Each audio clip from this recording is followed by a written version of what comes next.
warahmatullahi wabarakatuh. Bismillahirrahmanirrahim.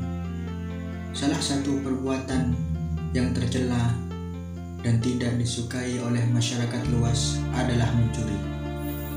Mencuri adalah perbuatan yang keji dan Islam pun tidak mentoleransi terhadap perbuatan ini. Dikisahkan ada seorang laki-laki dari golongan Bani Israel memiliki profesi yang berupa mencuri. Mencuri adalah kegiatan sehari-hari. Di kalangan orang banyak, dia terkenal dengan nama Barzin al-Manaqib. Profesinya yang berupa mencuri membuat dia terkenal oleh orang di mana-mana. Akan tetapi, dia adalah salah satu pencuri yang bertobat dan berhenti melaksanakan profesinya itu, dan dia benar-benar bertobat kepada Allah Subhanahu wa Ta'ala. Sebagai seorang pencuri yang berakhir dengan bertaubat kepada Allah Subhanahu wa Ta'ala, dia sering menceritakan apa yang dialaminya ketika dia melaksanakan, meluncurkan dan mengerjakan profesinya itu. Salah satu yang diceritakan oleh pencuri yang dikenal dengan nama Barzin al-Manaqib itu adalah, di suatu hari ketika aku, kata al-Manaqib, pergi ke Kufah, ada seorang wanita yang membuatku takjub dan kagum kepada wanita tersebut.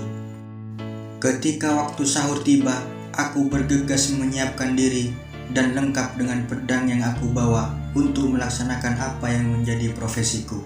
Saat itu juga aku keluar rumah dengan menunggangi unta untuk menuju ke kota Kufah. Aku pukul leher unta yang aku tunggangi supaya berjalannya sedikit lebih cepat dari seperti biasanya. Namun di tengah-tengah perjalanan aku bertemu dengan seorang perempuan. Aku melihatnya dari kejauhan.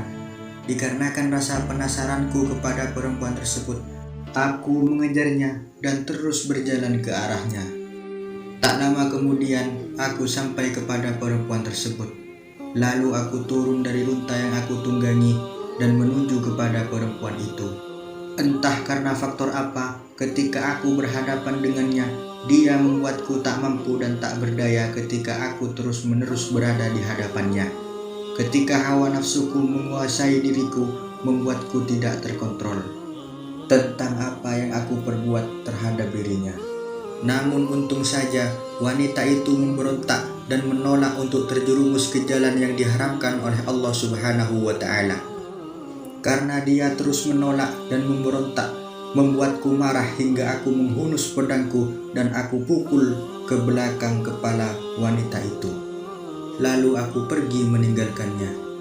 Kemudian aku berkata kepadanya, aku ingin melihat bekas pedang yang aku pukul di belakang kepalamu.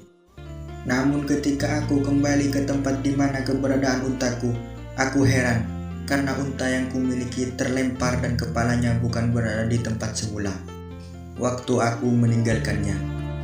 Setelah kejadian itu, aku mendatangi wanita itu lagi dan mengabarkan apa yang telah terjadi kepadaku. Tiba-tiba dia sudah tidak ada di tempatnya dan dia sudah berada di tengah-tengah gerombolan para wanita lain. Kehebatan wanita ini adalah dia terus menolak dan berusaha untuk tidak terjerumus kepada jalan yang dimurkai oleh Allah Subhanahu wa Ta'ala. Wallahu a'lam bishawab.